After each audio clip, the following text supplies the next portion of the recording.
yesterday. I done call, I done write, I done mail. They done kill. Higher level. Play, they playing duck, duck, duck, duck, goose. I'm tired of this. Here we go. I done work, I done talk, I done sweat in this soul. I done bleed for my seed. I done bleed for my seed. And I tired of this and I want this mine. Pay me, oh, pay me what you owe me. Pay me, oh, pay me what you owe me. Pay me for the blood and the water. Pay me for my sons and my daughters. Pay me for the blood that you shed. Pay me for the blood that you shed.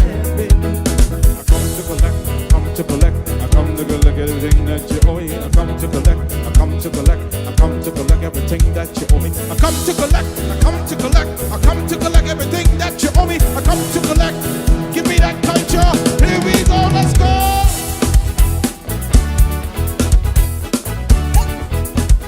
This is how we do it, your higher level. We say, hey, na na.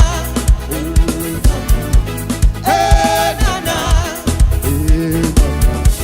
Hey, na na. Big up Cupid. Hey, na na. Let's go. 1 plus 1 is 2. They say 1 plus 1 is 11. They say we're living in the dark world. But tell them I say all good dog go to heaven. Sweat, blood and tears, calling all day. Watch it you grow, your friends and family they slip away. Why don't you stop, continue to fight, but give them peace and love and everything will be alright. Say, hey, na na, hey, na na, hey, na na, hey, na na. Give me, give me, give me, give me, give me the music. Give me, give me, give me, give me. Give me the drum and blues. Give me, give me, give me, give me. Give me rhythm skirt. Give me, give me, give me, give me. Give me the drum and blues. Give me, give me, give me, give me. Give me my culture.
a time when I needed wonder. She look at me and say, "Y'all no way." I say, "Don't knock on my door no more, because people like you will hurt me to the core." Time for me to look up for. Oh yes, it is time. Hey, I'm so. Let's go. Oh yes, it's time.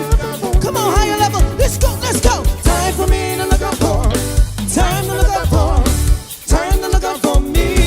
Let them know. Time for me to look up for. Time to look up for. Oh yeah. Come on. Oh la la la. Higher level. Let's go, boys. Here we go. Here we go. Here we go. Take them to the backyard. Let's go. Come on. Hey, hey, hey.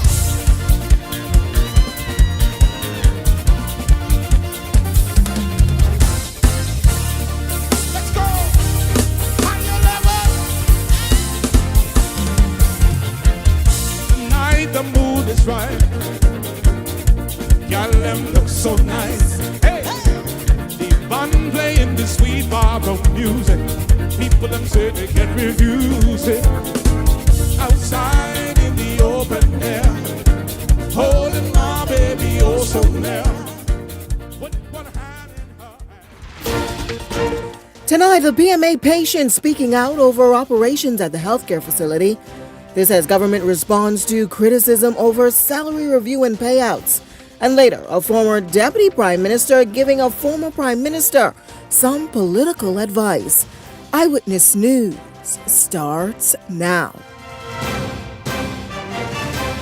Good evening, everyone. I'm Janae Noel. Thanks so much for joining us. Topping news tonight, staffers at the country's main healthcare facility again under fire after a patient's plight exposed alleged negligence. It's a story that just came to our news desk earlier today. Our Jose Etienne joining me live in studio to further discuss. Jose? Well, Jania, it's really painful having to listen to that voice note that captures a 28-year-old sickle cell patient, Brynell Hall, suffering terribly after she reportedly underwent surgery yesterday. Now, if you think I'm exaggerating, then take a listen for yourself. Yesterday I was peeing in my pampers and I come on the ward and the night shift. They do not they change my pampers or nothing. Hall struggling to string together words to detail her grueling experience at the Princess Margaret Hospital overnight. The chilling audio tells the story of a patient who felt abandoned while in the state's care, stories that often spark widespread outrage. Nobody changed me. So I just have to laying in bed. Hours later, Hall received some assistance. This new nurse who come on this morning and the next lady, they just wanna trying to clean me up. Where I so painful. They just tried to clean me up. Now she gonna get me something for pain. The patient's sister, Brene Russell, pulled no punches when speaking with Eyewitness News on the ordeal. A similar blistering rebuke to her social media post where she accused medical experts of failing her loved one. I left at 8 o'clock. So that means from 8 o'clock she was in OT until 9 a.m. this morning. That's ridiculous. That's really ridiculous. She says she's gotten to a breaking point after seeing firsthand how her sister and other patients are reportedly mishandled at PMH. You ask them little questions or whatever, it's like you feel like you begging them for something. You know, when it shouldn't even be like that. That's just how it is since I've been there, going there from October to now. It's just always been there, like you were burdened. Like I asking you about any update or, you know, if she needs anything or whatever, I'll ask like for diapers or whatever, and they'll be there like, you know, one time they even ran out of diapers. I had to go to the pharmacy and buy my sister diapers and all. Now, this unfortunate incident will put in the hot seat healthcare workers who were supposed to be manning the female medical surgical ward during that early morning shift. We spoke with public hospital authority officials who say they're still gathering details on this incident. For now, back to you, Janelle. Thanks so much, our Jose Etienne. It's a story we will continue to follow. Meantime, a routine patrol leading officers to a disturbing discovery early Thursday morning in the western New Providence area. Police say they came across a vehicle parked near the beach with a man and woman inside. Now, when officers reportedly approached and instructed both of them to exit that vehicle, the woman reported that she'd been allegedly sexually assaulted. A 48-year-old man was immediately taken into police custody. The victim escorted to the Criminal Investigation Department and later to hospital for a medical evaluation. Police say investigations remain active and ongoing tonight.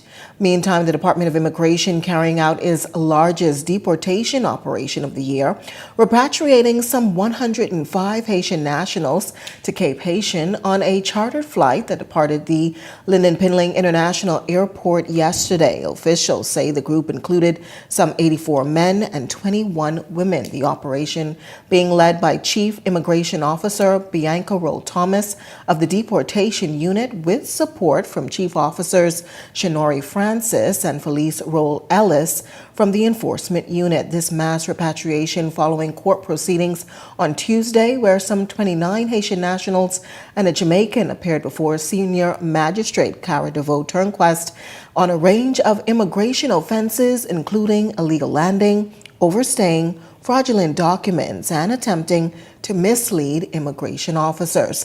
The defendants are receiving fines between $300 and $3,000 and custodial sentences ranging from 3 months to 1 year. All individuals were ordered to be transferred to the Immigration Department upon payment of fines or completion of their sentences. Meantime, tonight, a blaze gutting an abandoned building on Cole Road in Grand Bahama on Wednesday night, prompting an immediate police investigation. Officers say the structure erupted into flames shortly before 8 p.m. By the time fire services arrived, the single-story building was already fully engulfed. Firefighters managing to extinguish that blaze, but the building and everything inside were completely destroyed. No injuries were reported. Police are now appealing to anyone with information to come forward to assist with their investigation. On to news from the political arena. The former Deputy Prime Minister Brent Simonet suggesting boldly tonight that despite the Free National Movement losing both the 2023 West Grand Bahama and Bimini by-election and the recent Golden Isles contest, the party remains in a strong position to win the next general election. Simonet claiming that the governing Progressive Liberal Party had to throw, quote, every resource into securing those 2 seats, and argues that when the entire country goes to the polls, that level of concentrated push will not be possible. Now, he says he believes the national outcome will be far less favorable for the PLP. Get the hype. The government threw all of its bureaucracy and its power and its might into Golden Isles, and only 49% of the electorate turned out. The candidate went backwards in terms of number of votes for the last election. So while it might be that Mr. Pitstock was the first past the post and he'll become the MP, I don't put that much weight in that, because when you go into a general election, he will not have that structure and that bureaucracy of the party, the PLP party, behind him to win the next general election. He'll be on his own because everyone will be trying to win their own seats. Simonet noting that based off of the Coalition of Independents' performance in Monday's by-election, it proves that the PLP will not have an easy way to victory at the polls. Bimini was an earlier victory. I would have thought at the moment Mr. Davis, as leader of the PLP, and his advisors should be very concerned about the next general election, because the effect of the COI has been taking some votes out, and the fact that the very low voter turnout, and if you add the COI and the FNM, I think they cost more votes than the PLP. I think they should be focusing on that. And Mr. Brown has a good opportunity to win the next election, and it will send a message that the voters in this country have changed, and the next election will not be same old same. Seminat also having some strong words for his former leader, former Prime Minister Dr. Hubert Minnis, whose recent comments once again fueling the narrative that he and the FNM's leadership aren't on the same page. Hours after Minnis told local media that the opposition should have not contested the recently held Golden Isles by-election nor the West Grand Bahama and Bimini by-election 2 years ago, Seminat suggests that Minnis is speaking as one who does not support the party. So that's Dr. Minnis's view. A lot of people think he shouldn't contest the next election. He should retire and go home the way most prime ministers, former prime ministers who lose an election do. So we all have our opinion. I think Dr. Minnis should either commit to being an FNM or move out the way. Well, Eyewitness News turning to social media posing the question today, do you agree with Brent Simonet's suggestion that Dr. Hubert Minnis should retire from politics? Some 64% of participants voting yes, 35% voting no, and 1% said that they were not sure. Be sure to continue to participate in our daily digital polls as your voice matters. Well, residents of Spencer Court on Soldier Road may soon see relief from a dangerous curve that's caused repeated accidents. After raising concern about property damage and safety risks, the Ministry of Works responded today. Our Laurencia Smith has the details tonight. Action is finally being taken to improve traffic infrastructure for residents of Spencer Court in the Soldier Road area. Just Wednesday, we reported their concern, including a dangerous curve that drivers are met with once traveling southbound on Soldier Road. The residents say that area has become a hotspot for repeated collisions. On Thursday, the Ministry of Works chief engineer responsible for traffic and highway design, Joy John, visited the site. He told us that his team will be moving quickly over the coming days to address the community's concerns, weather permitting. About rambo strips that have a speed calming feature to the motoring public. So we had experienced logistic challenges in getting the materials we are now having in the stock the material. Residents also shared their anxiety and the heavy financial burden left behind after the numerous accidents, leaving damages to their property. Protection measures we're going to put before their properties.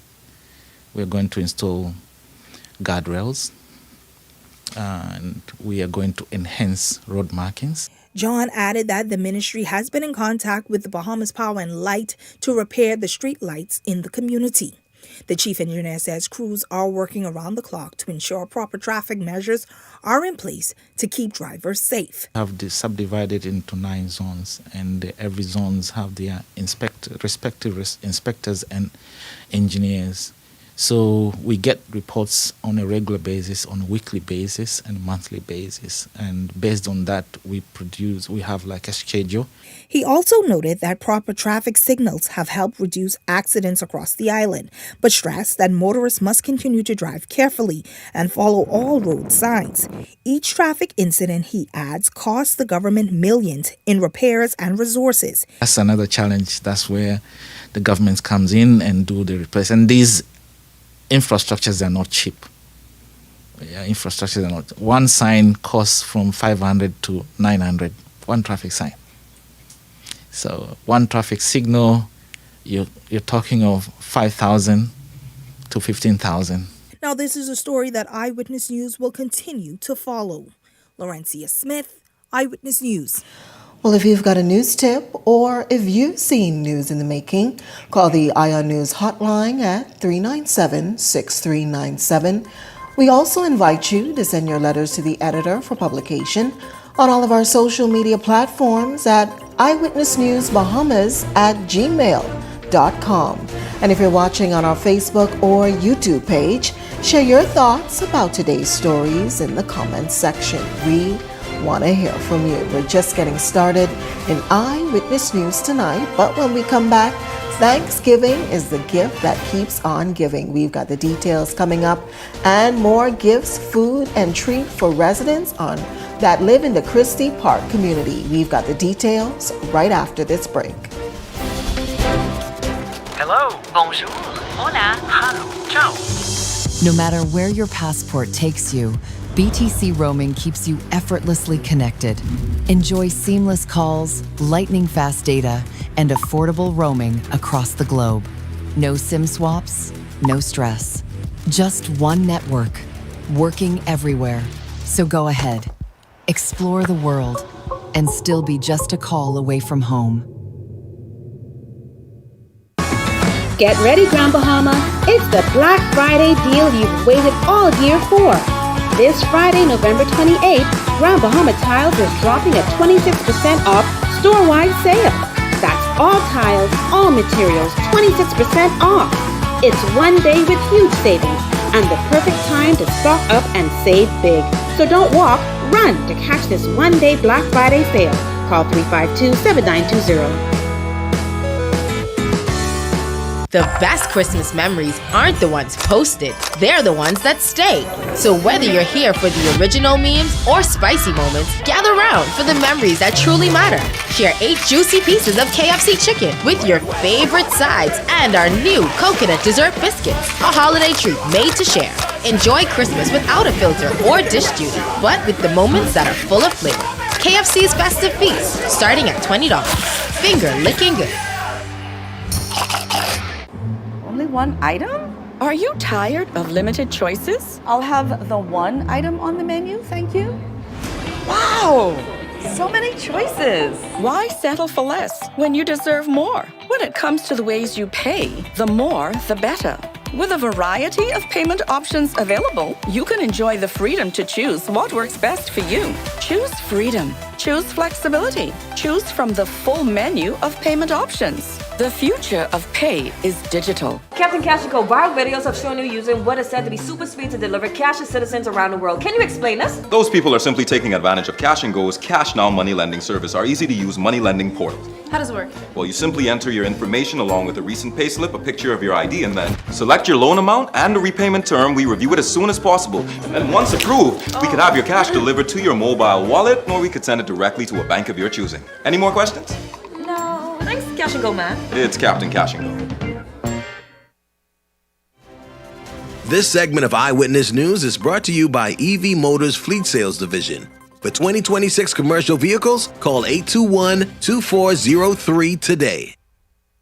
Welcome back. Here's a look at your Eyewitness News gas tracker. You're getting $5.46 at Esso tonight. Rubis coming in at $5.34 and Shell $5.28. Welcome back. You're watching Eyewitness News. Well, tensions boiling over at a town meeting last night as plans were discussed to build a state-of-the-art sports facility in eastern New Providence. Supporters say it's expected to boost local economy, while critics simply call for more transparency. Arlington Ritchie Jr. has the details tonight. A proposed $8 to $10 million sports theme and retail attraction on Bay Street is already sparking division, with residents, athletic stakeholders, and business operators clashing over its impact during a town hall meeting Wednesday night. There needs to be environmental planning, there needs to be town planning. Hopefully there will be more information. No one satisfied me on that deal. Retail, I don't see happening. Who's going to come up here to do retail? These projects need to be more beneficial for Bahamians, right? You know, it looks good, it sounds good. The proposed development, a public-private partnership between Hotel Consult Bahamas Ltd. and government, promises a multi-story parking garage, pickleball, and paddle courts that can convert into soccer fields, plus a coffee shop and bar.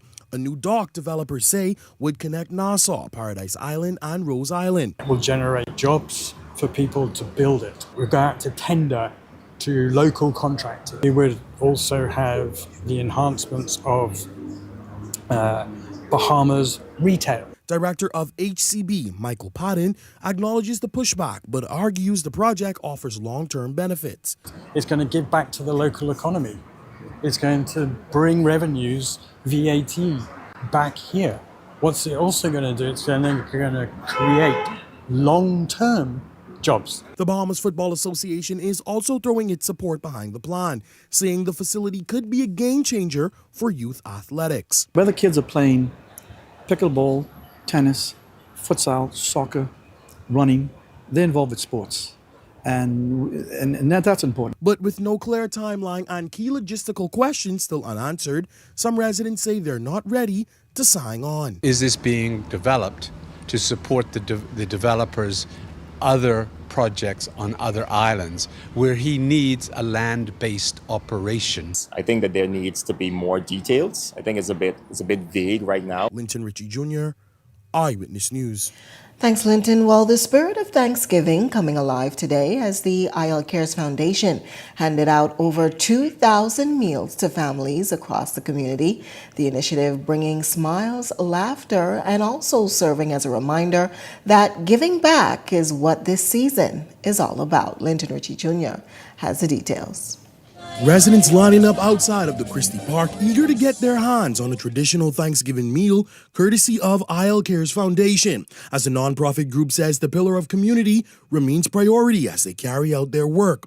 With the annual Thanksgiving food giveaway moving throughout different communities every year, Chief Executive Officer of Island Luck, Sebastian, emphasizing the need to touch as many homes as possible. It's moving around, especially in the city center. The need is greater in these communities. Eyewitness News caught up with a resident who expressed the need for give-backs at a time where some may not be able to provide their own meals. It brings us together. It's community, it's camaraderie, it's friendship. Head of Brand Rewards, Loyalty and Events at Island Luck, Carlo Ramsey, says the meals are one packaged with care and a symbol to uplift residents ahead of the holiday season. Being a constant pillar in the community and making sure, we care, you care with IL Cares. Everybody knows Thanksgiving is not a beaming holiday, but we love to eat.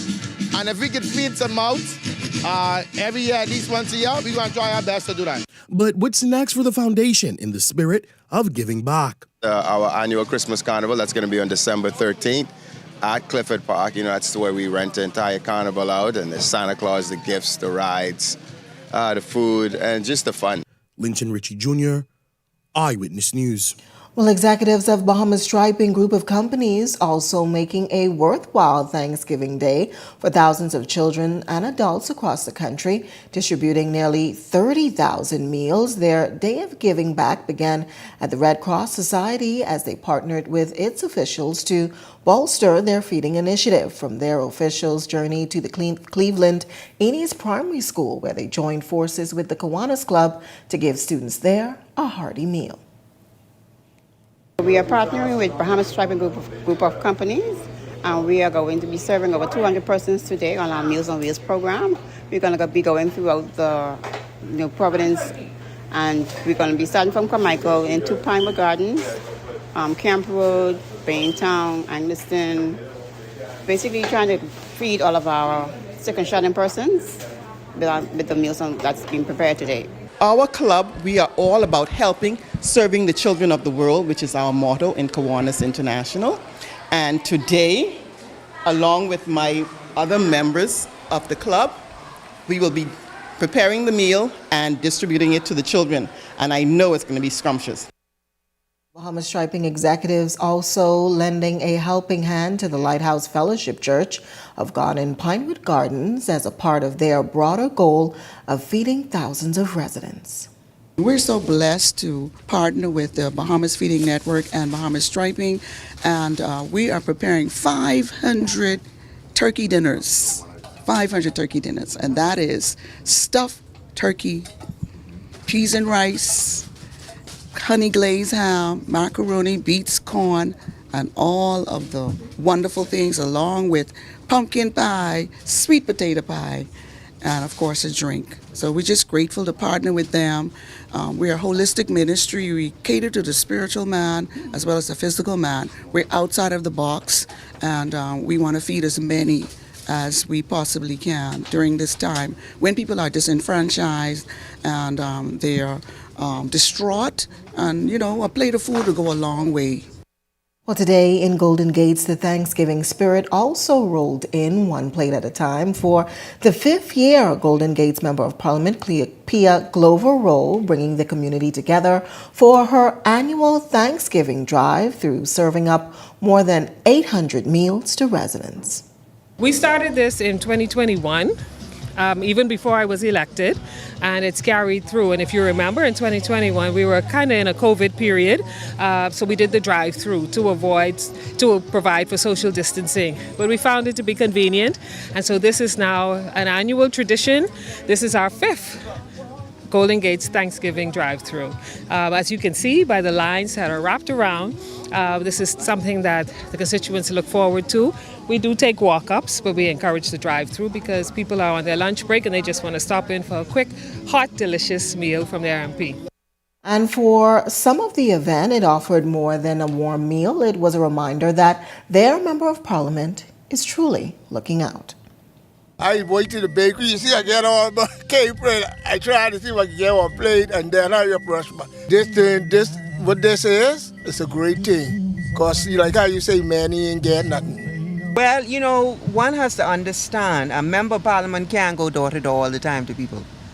Okay, and I think this is why they have meetings that you can go and express, things if you can go, but I don't expect my member of parliament to come to my house every day, every month or every week. No, she can't do that. Yes, and after this, you're getting ready for the Christmas holiday. While still to come in Eyewitness News tonight, the IL Cares Foundation also lending a helping hand to support sports. We've got the details right after this break, but first, a check on tonight's weather forecast.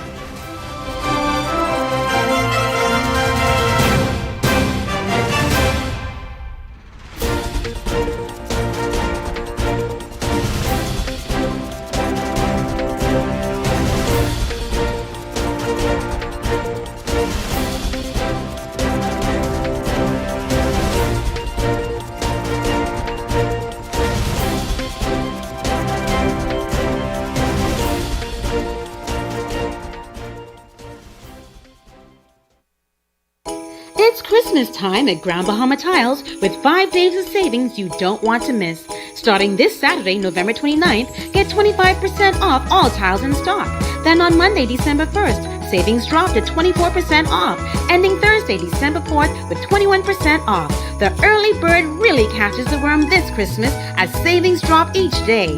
Hurry down for early Christmas savings at Grand Bahama Tiles. Call them at 352-7920.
This Friday and Saturday, the Sports Center and Heatwave are having a massive Black Friday sale with 25% off store-wide. Stock up on gifts, gear, and styles you love just in time for the holidays. This is the sale you don't want to miss. But hurry, this sale is only for 2 days. Visit the Sports Center and Heatwave from November 28th through 29th and enjoy incredible savings with our 25% off store-wide Black Friday sale. Located Marathon Mall, Harbor Bay, and Sandyport Plaza. Net and discount items excluded.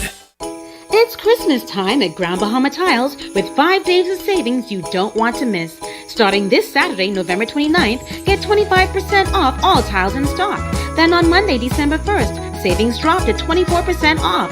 Ending Thursday, December 4th with 21% off. The early bird really catches the worm this Christmas as savings drop each day. Hurry down for early Christmas savings at Grand Bahama Tiles. Call them at 352-7920.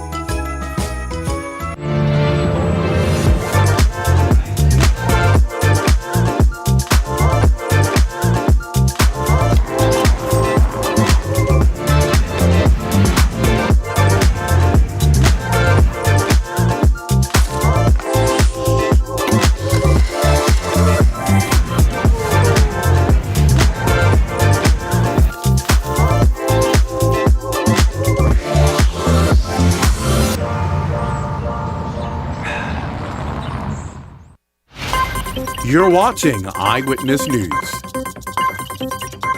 Welcome back. Well, it was a timely assist for Team Bahamas tonight. The IL Cares Foundation stepping in with a donation to the men's national basketball team. Our Laurencia Smith has the details. The IL Cares Foundation is giving Team Bahamas a major boost, donating $15,000 to the Bahamas Basketball Federation. The support comes just as the Bahamas prepares to tip off for the FIBA World Cup Americas qualifiers. Federation President Eugene Horton says the donation will help strengthen the program during this crucial window of competition. With the continued support from partners like IL Cares Foundation, the Federation is poised to achieve this unprecedented seat on the world stage that augurs well for the Bahamas qualifying for the 2028 Olympics. Your investment helps professionalize preparations, attract world-class Bahamian players, and while also making an mark and inspiring our youth across the length and breadth of the archipelago. His Excellency Sebastian Bastian, head of the IL Cares Foundation, adds that the contribution aligns with the foundation's mission to support youth, community, growth, and sporting excellence. Just as a citizen myself who follow basketball a lot, I mean, it's with immense pride to see the likes of the Buddy Hields and the Kai Jones, the VJs, that all hail from this small island nation called the Bahamas. And it's just a testament to when we invest in these types of programs, what the outcome could be. Over the last several seasons, the country's men's basketball program has been making its mark on the international hardwood. Back in 2024, the national team came up short in a hard-fought Olympic qualifier tournament, falling to Spain 86-78. Veteran player and team captain Jerron Kino Burrow says the experience helped lay the foundation for the future of the program and the continued growth of basketball here in the country. We just need to continue to strengthen this dynamic between the corporate community, the federations, and also the government. And when investment has been made, now I think we see the results. 10 years ago, nobody wanted to come home. Now guys are lined up to play for Team Bahamas. And as you know, we keep talking about this 8 points away from the Olympics. That's still hard for me to stomach. It was a dream, but we got close, and I was happy to be a part of it. Team Bahamas is set to open up the first round of Group B action with a home game against Canada on Friday over at the Kendall J. Lysick Gymnasium. Then the team will travel to Canada on Monday, December 1st.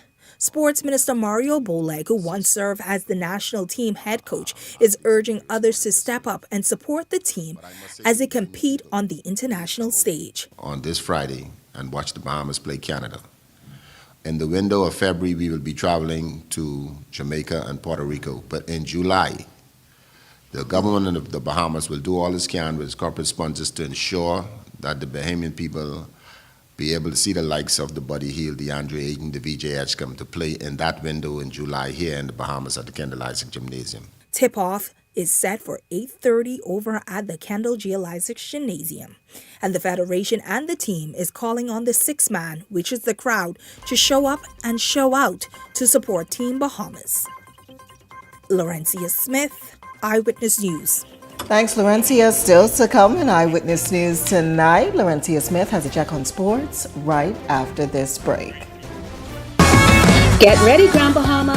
It's the Black Friday deal you've waited all year for. This Friday, November 28th, Grand Bahama Tiles is dropping a 26% off store-wide sale. That's all tiles, all materials, 26% off. It's one day with huge savings and the perfect time to stock up and save big. So don't walk, run to catch this one-day Black Friday sale. Call 352-7920.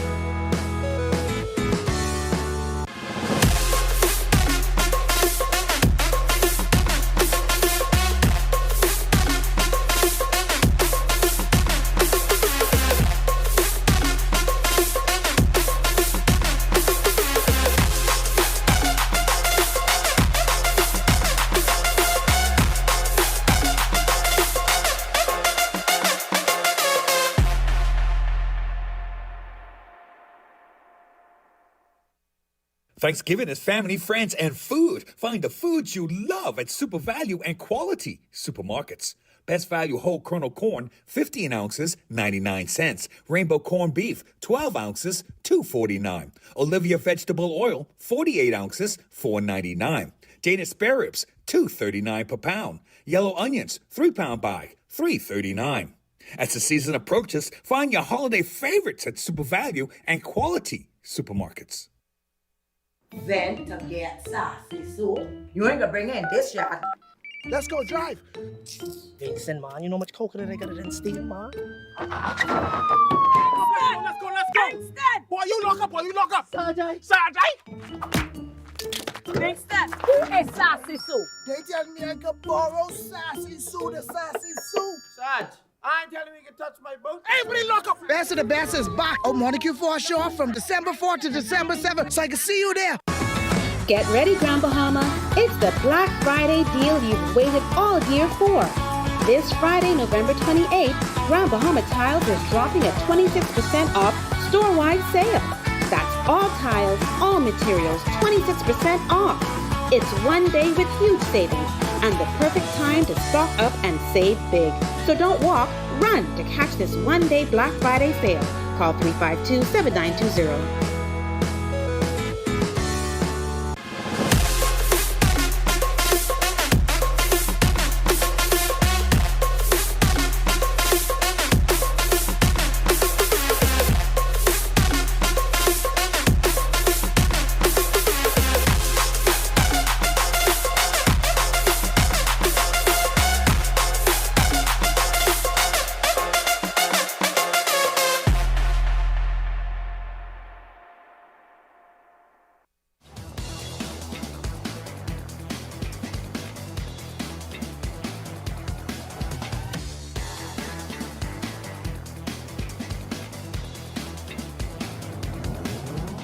Eyewitness Sports is brought to you by 103.5 The Beat.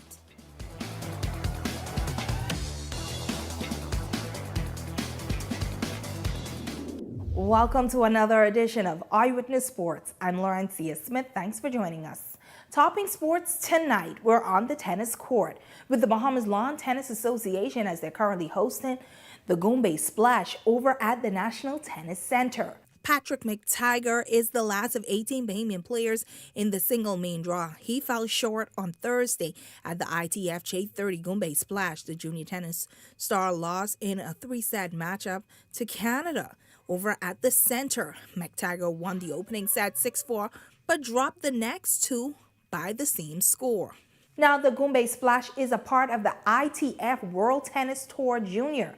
The tournament is taking place over at the center and will run through November 29th. Now, let's head on over to the basketball court.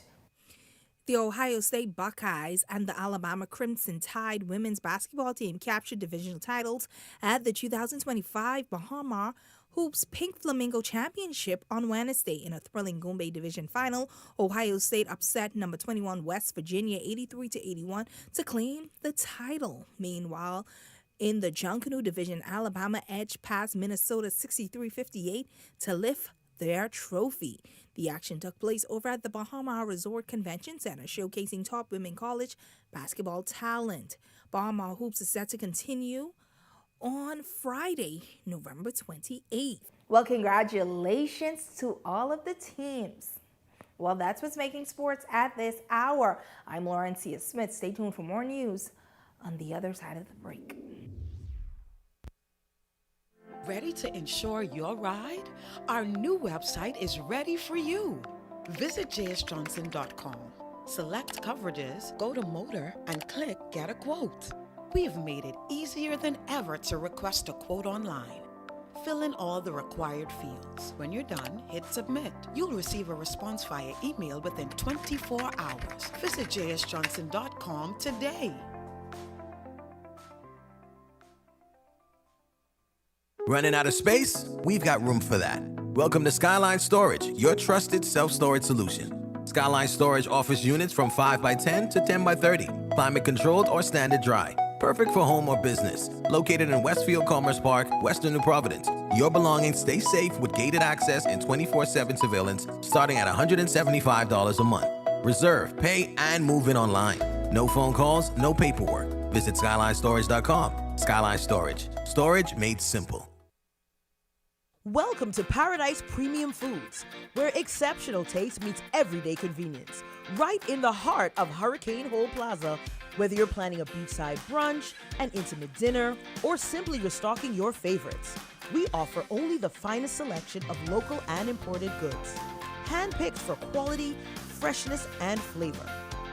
At Paradise Premium Foods, shopping is effortless, service is personal, and every visit feels like a treat. From gourmet meals to go to organic essentials and indulgent treats, this is your neighborhood market elevated. Live well, eat better. Discover Paradise Premium Foods, now open at Hurricane Hole Plaza, Paradise Island. Paradise Premium Foods. Taste the difference.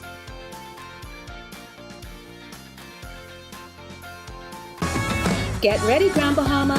It's the Black Friday deal you've waited all year for. This Friday, November 28th, Grand Bahama Tiles is dropping a 26% off store-wide sale. That's all tiles, all materials, 26% off. It's one day with huge savings and the perfect time to stock up and save big. So don't walk, run to catch this one-day Black Friday sale. Call 352-7920. Ready to insure your ride? Our new website is ready for you. Visit jsjohnson.com. Select coverages, go to Motor, and click Get a Quote. We've made it easier than ever to request a quote online. Fill in all the required fields. When you're done, hit Submit. You'll receive a response via email within 24 hours. Visit jsjohnson.com today. Hey guys, not much time to talk right now. I am getting ready. You may ask, what am I getting ready for? And why am I putting this stuff by the door? It's because we're having a Black Friday sale and the prices are so good. I'm putting everything by the door because we're literally giving everything away. 10 to 50% off right here in the Ivory Plaza on Robinson Road, November 28th and 29th. You can't miss it. Don't meet me there, beat me there. All right, see you at the sale. You're watching Eyewitness News. Welcome back. Before we close tonight, the Member of Parliament for Seabreeze, Leslie Miller Bryce, making a very special Thanksgiving surprise to teachers at the Sadie Curtis Primary School. She's taking turns of the traditional meal. It's expected on Thanksgiving Day, an afternoon of gifts to show her appreciation for the employees who are tasked with helping to groom the next generation of the Bahamas. In a video posted to social media, she explains the importance of the initiative. Today, we're truly grateful for the opportunity to serve the amazing teachers and support staff of Sadie Curtis, who go above and beyond for our children. My team and I hosted this Thanksgiving lunch to honor their dedication, their patience, and their compassion in educating and nurturing our students every day. Thank you for all that you do. We appreciate you more than words can ever express. Well, that wraps up news at this hour. Happy Thanksgiving to all of our viewers. Coming up and Beyond the Headlines with Shanique Miller, it's a look at all of today's top stories. That's coming up and Beyond the Headlines. It starts right after this. That does it for us here at Eyewitness News. It's certainly been a pleasure having you in our company tonight.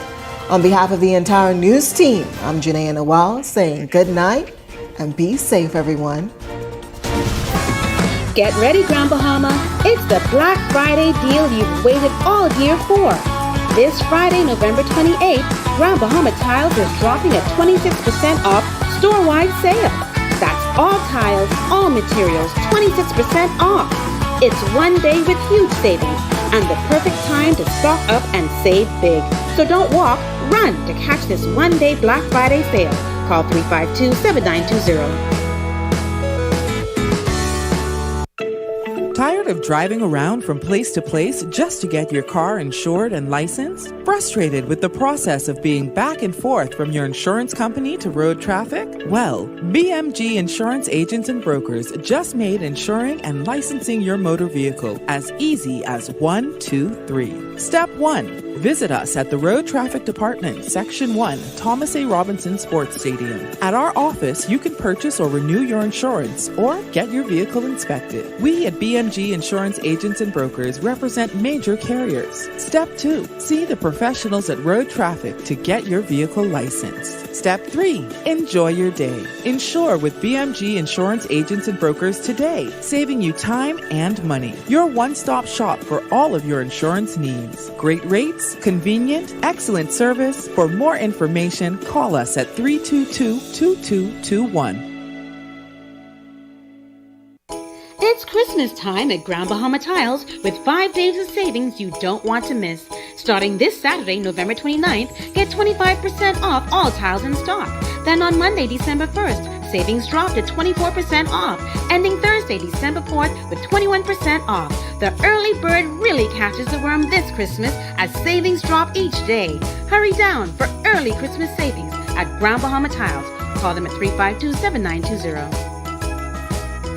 Edenwell has expanded their testing menu. We now offer blood work, drug screening, and so much more. Our hours of operation are Monday to Friday, 7 a.m. to 5 p.m., and Saturday, 8 a.m. to 1 p.m., located on 11 Madera Street. We are here for all of your laboratory needs, with fast and reliable lab work done by our friendly and knowledgeable staff. Let us help you take the needed steps to stay in the know about your health. Let's keep working towards a healthier you. Stay Eden well.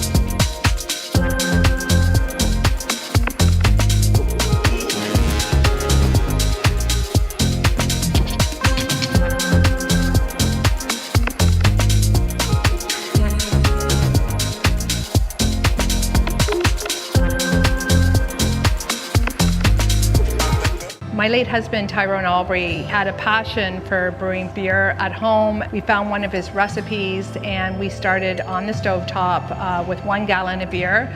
It was a hobby that turned into a passion project that turned completely out of control. We had to make a decision whether or not we were going to continue home brewing or open a brewery. So craft beer is basically brewing a very small batch of beer. Every individual batch of beer is going to be slightly different. We're always trying to figure out what the next best beer is going to be. Just the sheer amount of love and effort that goes into every brew. It's a science, really, to selecting the right grains and the hops, and then expanding on some of the normals. Really, in the last couple of years, we've had a lot more of the locals that have found our location. They realize that there is a fuller flavor beer out there, and we take pride in that. When we first started the concept of the brewery and we were looking for funding, it was the SBDC that we leaned on to help me push through at times when I wanted to give up, to tell me when I was making mistakes, and for that, I am grateful. So I would encourage all entrepreneurs, if you're looking for funding, mentorship, and encouragement to launch your new business idea, I would encourage you to contact the SBDC. Are you ready to take the next step in growing your business? Check your eligibility for our guaranteed loan program at sbdcbahamas.com/GLP or call 461-7232 to learn more about how the SBDC can support your business. Get ready, Grand Bahama. It's the Black Friday deal you've waited all year for. This Friday, November 28th, Grand Bahama Tiles is dropping a 26% off store-wide sale. That's All tiles, all materials, 26% off. It's one day with huge savings and the perfect time to stock up and save big. So don't walk, run to catch this one-day Black Friday sale. Call 352-7920. Tired of driving around from place to place just to get your car insured and licensed? Frustrated with the process of being back and forth from your insurance company to road traffic? Well, BMG Insurance Agents and Brokers just made insuring and licensing your motor vehicle as easy as 1, 2, 3. Step 1. Visit us at the Road Traffic Department, Section 1, Thomas A. Robinson Sports Stadium. At our office, you can purchase or renew your insurance or get your vehicle inspected. We at BMG Insurance Agents and Brokers represent major carriers. Step 2. See the professionals at Road Traffic to get your vehicle licensed. Step 3. Enjoy your day. Insure with BMG Insurance Agents and Brokers today, saving you time and money. Your one-stop shop for all of your insurance needs. Great rates, convenient, excellent service. For more information, call us at 322-2221. It's Christmas time at Grand Bahama Tiles with 5 days of savings you don't want to miss. Starting this Saturday, November 29th, get 25% off all tiles in stock. Then on Monday, December 1st, savings drop to 24% off. Ending Thursday, December 4th with 21% off. The early bird really catches the worm this Christmas as savings drop each day. Hurry down for early Christmas savings at Grand Bahama Tiles. Call them at 352-7920.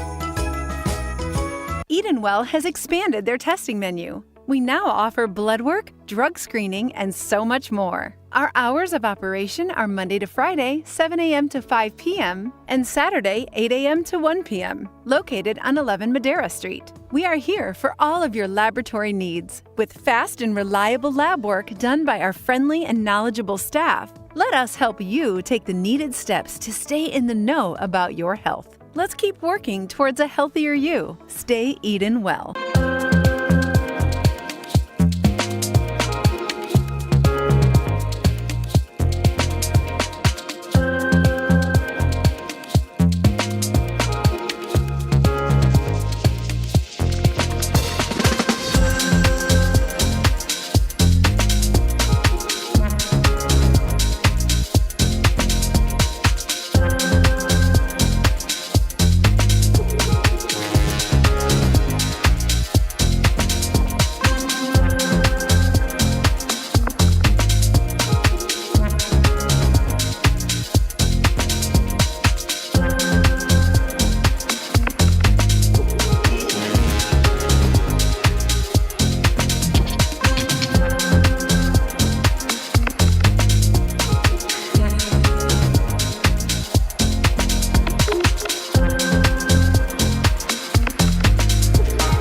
My late husband, Tyrone Albury, had a passion for brewing beer at home. We found one of his recipes and we started on the stovetop with 1 gallon of beer. It was a hobby that turned into a passion project that turned completely out of control. We had to make a decision whether or not we were going to continue home brewing or open a brewery. So craft beer is basically brewing a very small batch of beer. Every individual batch of beer is going to be slightly different. We're always trying to figure out what the next best beer is going to be. Just the sheer amount of love and effort that goes into every brew. It's a science, really, to selecting the right grains and the hops, and then expanding on some of the normals. Really, in the last couple years, we've had a lot more of the locals that have found our location. They realize that there is a fuller flavor beer out there, and we take pride in that. When we first started the concept of the brewery and we were looking for funding, it was the SBDC that we leaned on to help me push through at times when I wanted to give up, to tell me when I was making mistakes, and for that, I am grateful. So I would encourage all entrepreneurs, if you're looking for funding, mentorship, and encouragement to launch your new business idea, I would encourage you to contact the SBDC. Are you ready to take the next step in growing your business? Check your eligibility for our guaranteed loan program at sbdcbahamas.com/GLP or call 461-7232 to learn more about how the SBDC can support your business. Get ready, Grand Bahama. It's the Black Friday deal you've waited all year for. This Friday, November 28th, Grand Bahama Tiles is dropping a 26% off store-wide sale.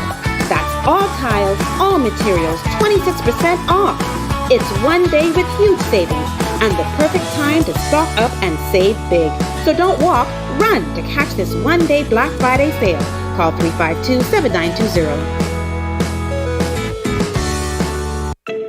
Tired of driving around from place to place just to get your car insured and licensed? Frustrated with the process of being back and forth from your insurance company to road traffic? Well, BMG Insurance Agents and Brokers just made insuring and licensing your motor vehicle as easy as 1, 2, 3. Step 1. Visit us at the Road Traffic Department, Section 1, Thomas A. Robinson Sports Stadium. At our office, you can purchase or renew your insurance or get your vehicle inspected. We at BMG Insurance Agents and Brokers represent major carriers. Step 2. See the professionals at Road Traffic to get your vehicle licensed. Step 3. Enjoy your day. Insure with BMG Insurance Agents and Brokers today, saving you time and money. Your one-stop shop for all of your insurance needs. Great rates, convenient, excellent service. For more information, call us at 322-2221. It's Christmas time at Grand Bahama Tiles with 5 days of savings you don't want to miss. Starting this Saturday, November 29th, get 25% off all tiles in stock. Then on Monday, December 1st, savings drop to 24% off. Ending Thursday, December 4th with 21% off. The early bird really catches the worm this Christmas as savings drop each day. Hurry down for early Christmas savings at Grand Bahama Tiles. Call them at 352-7920.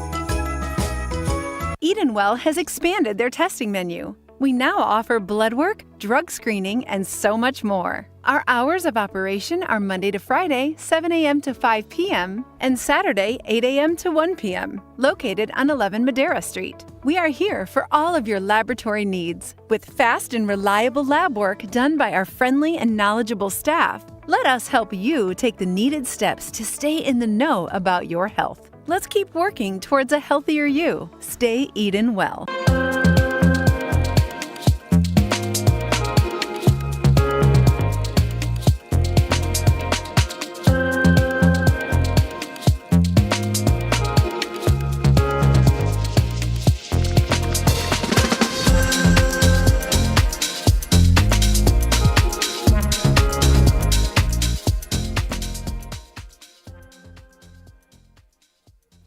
The thoughts, views, and comments expressed by the hosts, guests, and callers on Beyond the Headlines are not necessarily those of management, ownership, or production unit of the Verizon Media Group.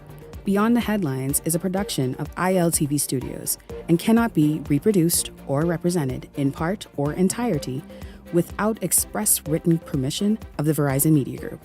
Beyond the Headlines is the intellectual property of the Verizon Media Group. Copyright 2021.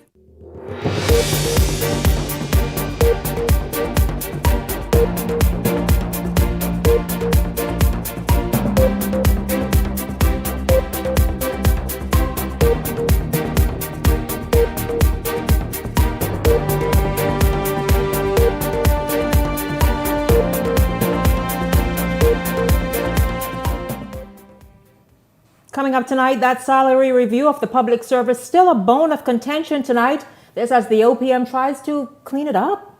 Also tonight, former Deputy Prime Minister Brent Simonet says the F&M, despite of its 2 by-election losses, is in a perfect position to win the upcoming general election. Simonet also calling on former Prime Minister Dr. Hubert Minnis to step aside, resign. Simonet very vocal in the last 24 hours. We take a look. And as if this election season couldn't get any more interesting, Rick Fox is at it again, saying he will run in the 2026 general election. Questions: with which party? Another question: where? This is Beyond the Headlines. Good evening. I'm Shanique Miller. It's great to have you along this evening. Well, public service, our servants rather, are now seeing the long-awaited salary adjustments in their accounts. But the rollout has triggered mixed reactions. Tonight, The Office of the Prime Minister is providing a detailed breakdown of who got what. Here is Communications Director in the Office of the Prime Minister, Latrey Ramming, on the matter this afternoon. Yesterday, over 17,000 civil servants received their salary review adjustment. This fulfilled the Prime Minister's commitment that the payments would be made before Christmas. The purpose of this exercise was to close the gap between salaries in the public service to the quasi-public sector. The total amount of payments annualized is 20 million, and over the last 4 years, this administration has provided over 60 million in salary adjustments for public officers. The salary component of the government's budget growing fastest over the last 4 years, as the government invests in its greatest resources as employees. In the 2024-2025 budget communications, the Prime Minister announced the salary review for senior public officers. This was a complex undertaking, so it was planned to be executed over multiple budget cycles. In doing this exercise, care was taken to ensure that all industrial agreements which were in place with the public service unions were honored and promotions exercise were continued as normal. Outside of a union-negotiated wage increase, this is the first government-initiated salary review exercise in over 20 years. Questions have been raised with respect to the size and timing of the payouts. However, these questions cannot be answered in isolation. To properly understand the government's commitment to equity within the public service, salary adjustments over the last 4 years have to be considered, as well as the objective of this exercise. With respect to the latter point, a decision was made to start with senior and middle managers, as they had the widest degree of discrepancies weighted against the quasi-public service. On a percentage basis, the lower level staff benefited the most from the exercise, as fixed increments were provided. For example, an employee in the M6 scale who was making minimum wage in January 2022 would have experienced an increase in salary of 27.5% through wage adjustments excluding increments. For a trained teacher, the increase would have been 19.8%. In addition, the latest increase of 1,400 would be equivalent to the largest annual increase given to any trained teacher in the BUT's latest industrial agreement. For a deputy permanent secretary, a middle manager, they would have experienced an increase of 15.8%. Now let me speak to the Prime Minister's wider record. Since 2021, civil servants have received a salary increase every single year under this administration. That level of consistency has not been seen in more than a decade. Teachers and nurses receive upgraded salaries, higher allowance. Again, today, that is Communications Director in the Office of the Prime Minister, Latrey Ramming, on the government's, as he said, in the first time in decades, wide-scale salary review of the public service. And he just sort of break down there the various areas and disciplines that got this. And it's a lot more, but of course, we're not going to play that entire soundbite for you. But we're going to actually discuss it. Welcome to Beyond the Headlines contributors, Cassius Stewart, Ellington Ferguson. Gentlemen, good evening to both of you. Good evening, Shanique. Good evening, Shanique. Good evening, Bahamas. Thank you for having me once again. Well, let me say good evening, Bahamas. Freeport, Grand Bahama, all through Auckland and Crooked Island. I miss you all.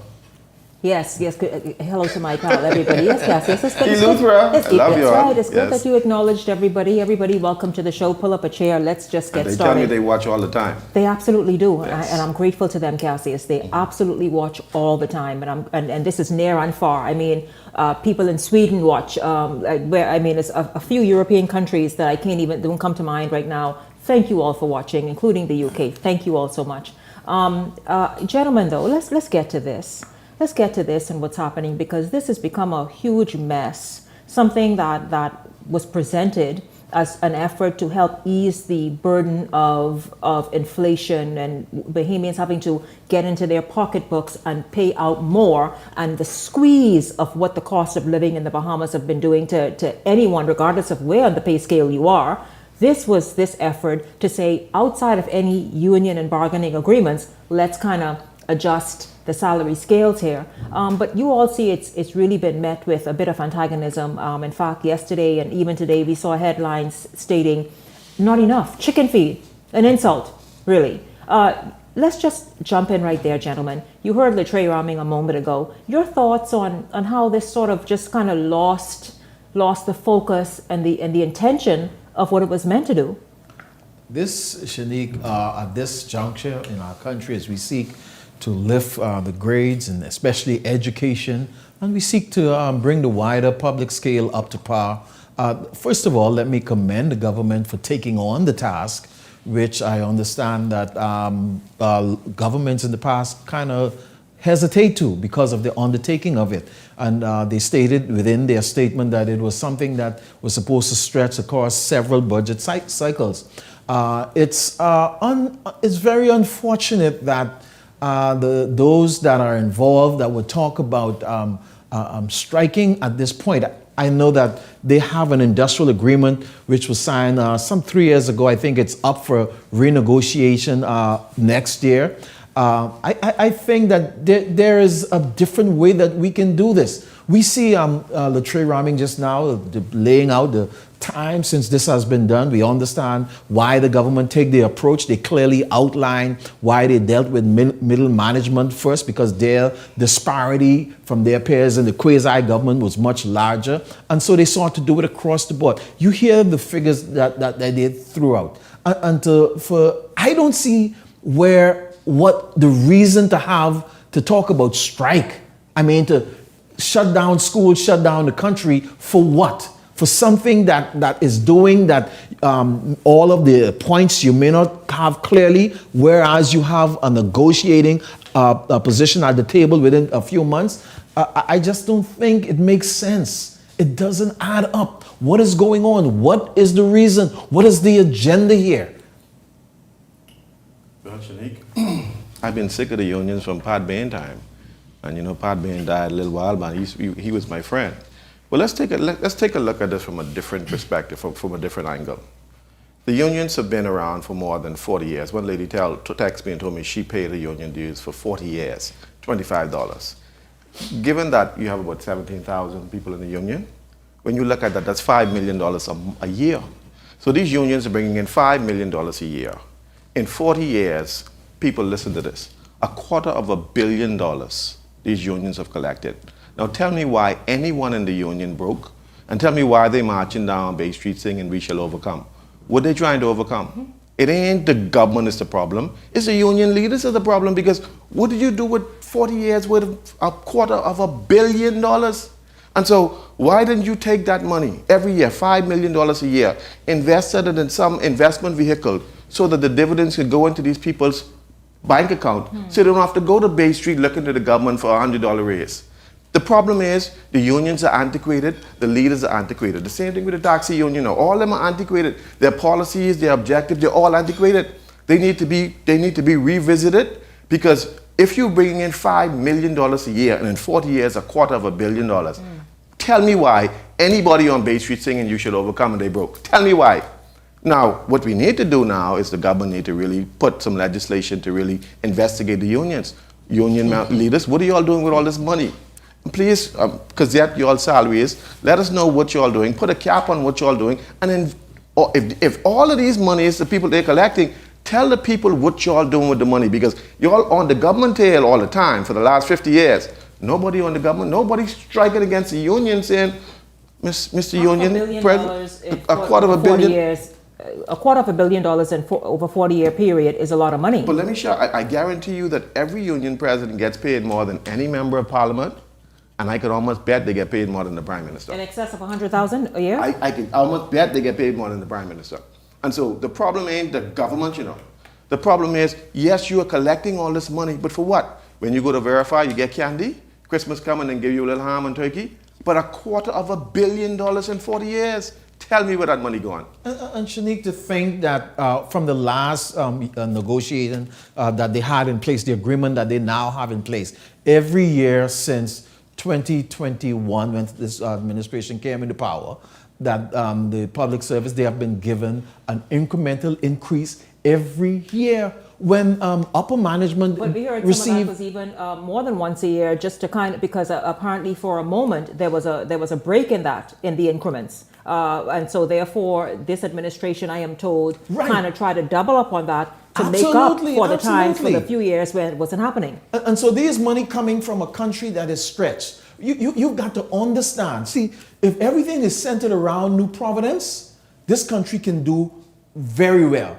But when you have to have primary teachers and secondary teachers on Auckland, then you have to repeat that on a Crooked Island, then you have to repeat that in Megwana, then you have to repeat that in Cat Island and Ragged Island. You got to understand the stretches of this government with all of the other agencies and all of the other things that they have to put on in these islands. And so we must be responsible citizens. We must be careful. This money don't come out of the pocket of the Prime Minister or the PLP or the FNM. This comes out of the pocket of the citizenry of this country. Every time a dollar goes up, the government have to find it from the citizenry. That's where it comes from. The citizenry or those that do business or traverse through this country. Now, Ellington, too, on another note, though, when you really look at the expenses of the government far outweigh what we're bringing in. And so the government needs to come up with creative ways of generating revenue without putting extra pressure on Shanique, because Shanique can't take no more. So what we have to do is those expats, those foreigners who operate within our jurisdiction, we have to tax them more, find ways to tax them more without putting the extra pressure on the citizens. Now, we being squeezed left, right, and center.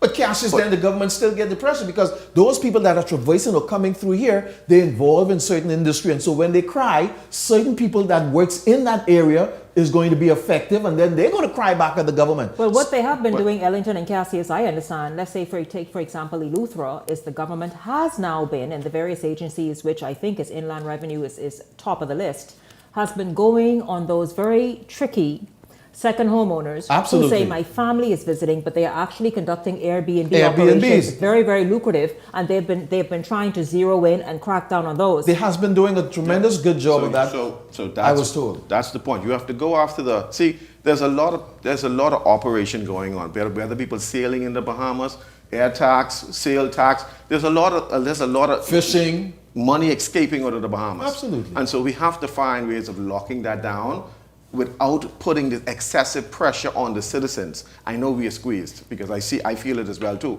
But we have to find better ways of generating more revenue for the country so that we don't have that pressure when it's time to give a little raise to the teachers or the nurses or the doctors. Because right now, if they ask for raises, what's going to happen is the government say yes, but then the government got to find a new way They of will ask taxing. for raises because, as Ellington pointed out, their negotiations is due next year. You see, they got to find new ways of taxing us or pulling money from somewhere where this person can't get paid so that they could pay the other one. And so that's not how a country should be run, but that's the situation we find ourselves in. And so watch this now. So you're saying you had this industrial agreement in place that you signed 3 years ago, and I remember it. Everybody were happy. They were saying it went well and it was so good. Okay, now you come where the government in between say, you know what? I need to adjust the salary of these people. The government is giving them a raise. You know your industrial agreement is up for discussion next year. You think the union is going to say, well, the government just give us something. Even if the government give a little more, they're going to go there next year and say, well, we don't need nothing because you just give us something. So, I mean, where is it going to come from? They're going to go next year into their industrial negotiations expecting to add on top of what they're getting now. I could promise you that. Well, when they sit at the table, they're going to want on top of what they're getting now. And more than 9 out of 10 times, sorry, Cassius, but they are going to get it. They are going to get it, so we've got to be responsible. My point is the threat of industrial actions to put teachers on strike, nurses on strike. Question, does teachers deserve more money? I believe so. Does nurses deserve more? Doctors deserve? I definitely believe so. But we've got to grow as we go to bring it up to par as a small country. As a small developing nation. Striking don't make no sense. So teachers striking don't make no sense. It hurts us more than anything else. It hurts the country, but what really happens is that we have to reevaluate what we've been doing. We pay $25 a month to the unions. Why don't we split that in half and force them to put that in a savings account? So after 40 years, you can get that money. Why have not unions decided they're going to, as you say, half the union dues and make it into a savings for the members. See, Singapore does a forced savings account so that when everyone retires, they have a slush funds to work with. Something wonderful but to look right forward now, to. there's nothing. People saying the woman was on town, told me she only got $3 in the bank account. What was that all about? You've been working all these years and you only got $3, so what you paying dues for? You should keep your dues and put it in your bank account instead of giving it to the union if you only get $3. So it don't make any sense. So going downtown don't make no sense. You're only shutting down the country, you're only hurting the country. What we need to do? Let me address a misgiving that I noticed in this whole thing. Mm-hmm. So they're saying, as the government dealt with middle management, they gave them from September up to June of this year. About 9 September months last year up to June, and they're saying they want the same thing. Because I think the government done a piss poor job of really highlighting this and explaining it to the public. Yes. The upper management was promised theirs in September of last year. Mm-hmm. They was promised theirs in September of last year. The government never fulfilled on that promise until about 9-10 months later. The general public service was promised theirs in September of this year. Do you want the government to hold it for 9-10 months like they hold on to the upper management own? No, they're not doing that. In less than 3 months, they're giving it they all. But the union and others are saying they want the same 10 months that the upper management gets. So that is utter foolishness. It doesn't make sense. Maybe that was a part of the confusion. That is a part of the confusion because they're talking about it. They were led to believe that they are entitled to this year or 10-month sort of back pay. Well, if you're going to get it, let the government hold yours for 10 months like they held the upper management on. That's all happened there. They didn't just automatically give them 10 months in the rear. When they were supposed to get it September of last year, government did not pay it to them until about June, July this year.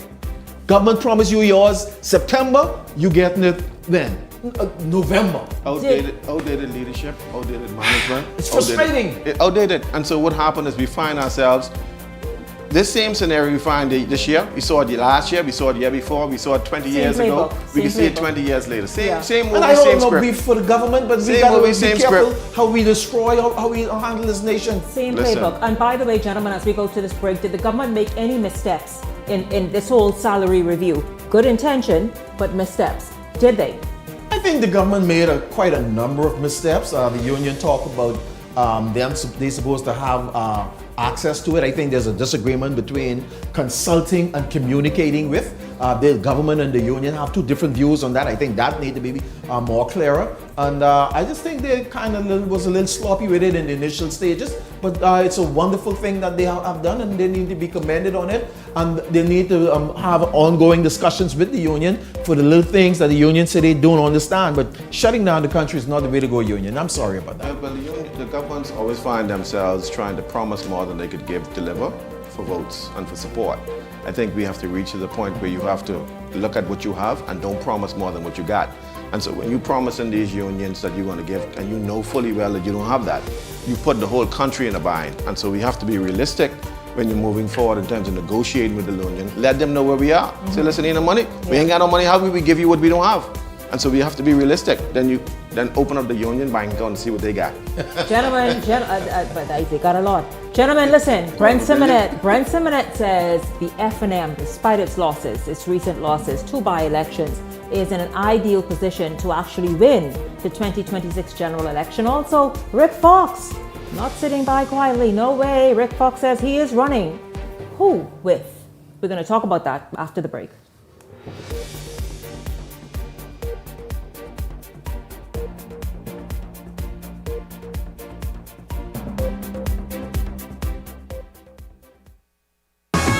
Get ready, Grand Bahama. It's the Black Friday deal you've waited all year for. This Friday, November 28th, Grand Bahama Tiles is dropping a 26% off store-wide sale. That's all tiles, all materials, 26% off.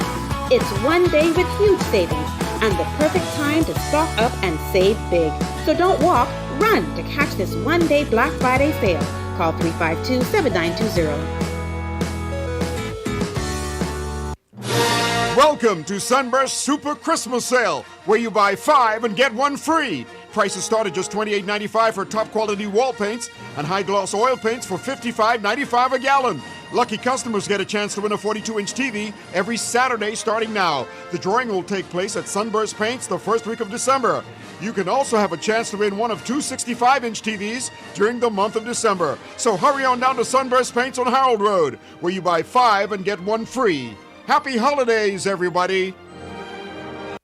It's Christmas time at Grand Bahama Tiles with 5 days of savings you don't want to miss. Starting this Saturday, November 29th, get 25% off all tiles in stock. Then on Monday, December 1st, savings drop to 24% off. Ending Thursday, December 4th with 21% off. The early bird really catches the worm this Christmas as savings drop each day. Hurry down for early Christmas savings at Grand Bahama Tiles. Call them at 352-7920. Then to get sassy soup. You ain't gonna bring in this yard. Let's go drive. Listen, man, you know how much coconut I got in steel, man? Let's go. Instead! Boy, you lock up. Sergeant. Instead. Who is sassy soup? They tell me I can borrow sassy soup, the sassy soup. Sarge, I ain't telling you can touch my boat. Everybody lock up. Best of the Best is back on Montague Foreshore from December 4th to December 7th, so I can see you there. Get ready, Grand Bahama. It's the Black Friday deal you've waited all year for. This Friday, November 28th, Grand Bahama Tiles is dropping a 26% off store-wide sale. That's all tiles, all materials, 26% off. It's one day with huge savings and the perfect time to stock up and save big. So don't walk, run to catch this one-day Black Friday sale. Call 352-7920. Edenwell has expanded their testing menu. We now offer blood work, drug screening, and so much more. Our hours of operation are Monday to Friday, 7 a.m. to 5 p.m., and Saturday, 8 a.m. to 1 p.m., located on 11 Madera Street. We are here for all of your laboratory needs, with fast and reliable lab work done by our friendly and knowledgeable staff. Let us help you take the needed steps to stay in the know about your health. Let's keep working towards a healthier you. Stay Eden well.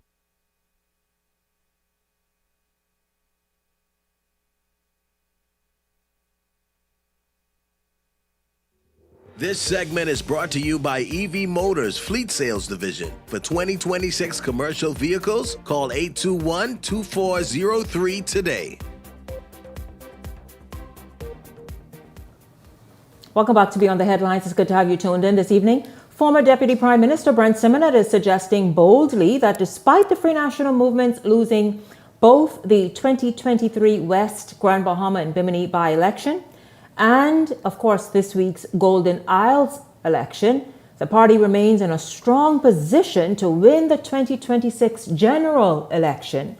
Simonette claims the governing Progressive Liberal Party had to throw every resource into securing those 2 seats and argues that when the entire country goes to the polls, that level of concentrated push, will not be possible. He believes the national outcome will be far less favorable for the PLP. Get the hype.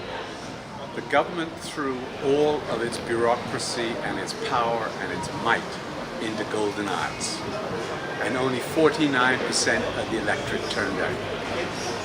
The candidate went backwards in terms of number of votes for the last election. So while it might be that Mr. Pitstock was the first past the post and he'll become the MP, I don't put that much weight in that, because when you go into a general election, he will not have that structure and that bureaucracy of the party, the PLP party, behind him to win the next general election. He'll be on his own because everyone will be trying to win their own seats. No, I'm trying to say. Bimini was an earlier victory. I would have thought at the moment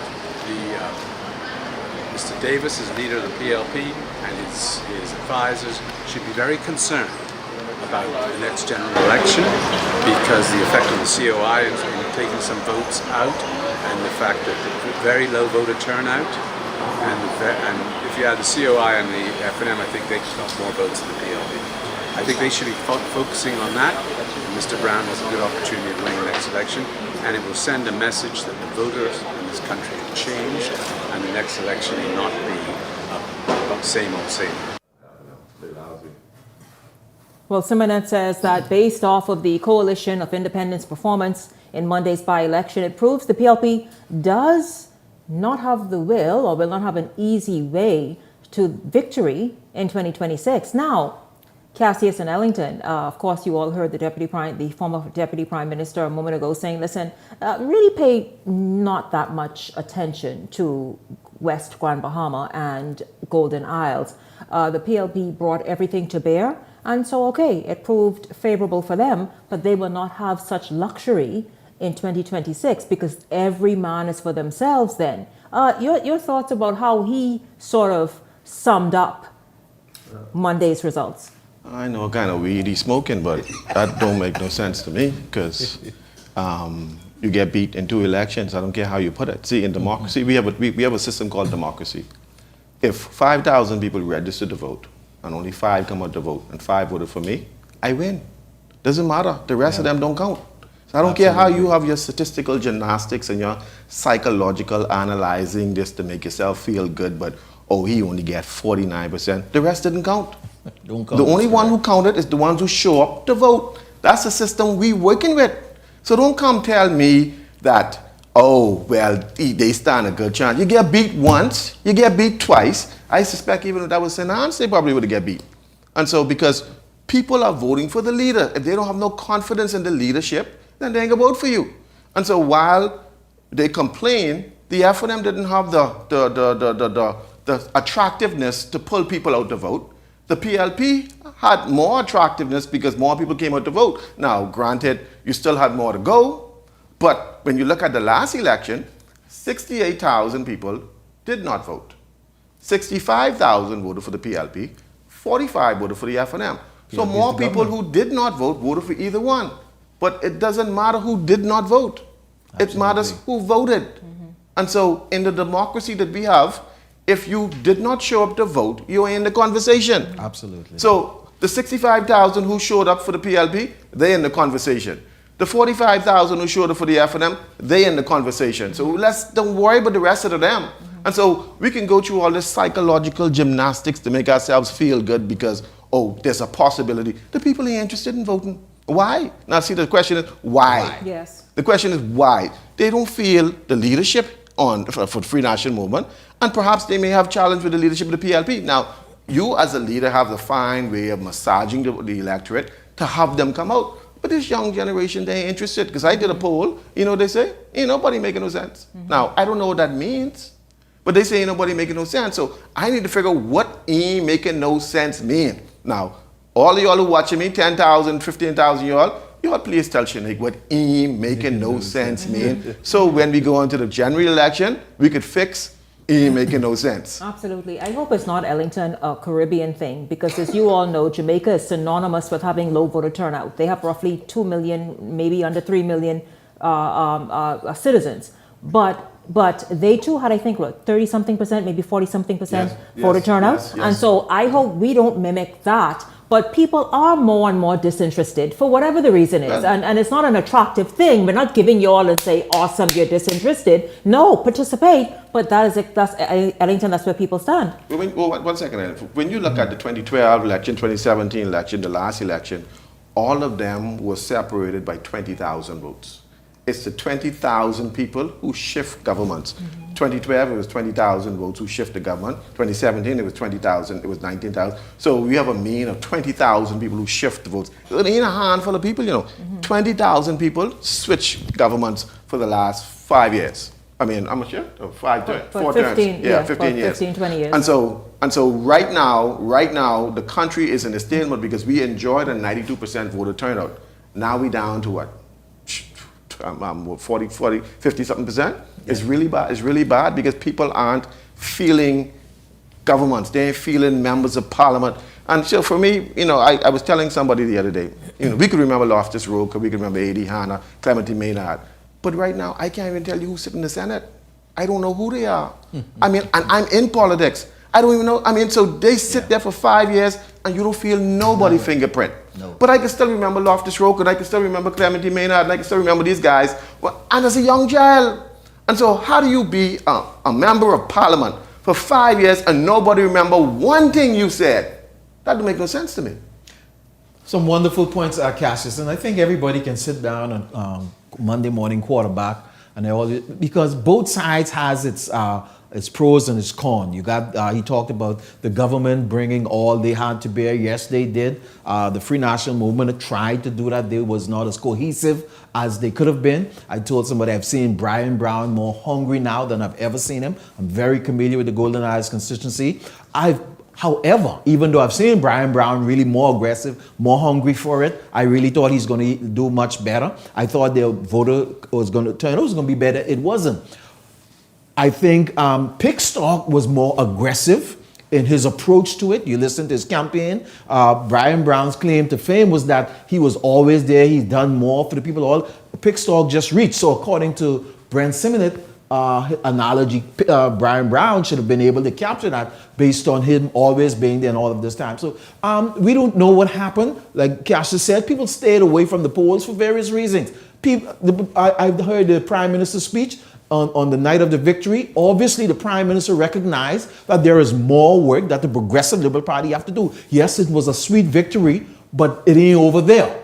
And Pickstock recognized that, hey, you've just introduced, you have a lot of work because the general election can go different. That doesn't mean that it will go like the former Deputy Prime Minister alluded to, because both sides has a lot of work to do. The whole party of the Free National Movement need to kind of bring itself cohesive together to get to people are looking, obviously with all the fault that you say about the Progressive Liberal Party, people are not yet warming up to you because you will not present yourself as an alternative. People don't want them. People want, I mean, really, if you really look at it, when you really look at it, you know, the Progressive Liberal Party over the last, I guess, 20 years was considered the party of the grassroots.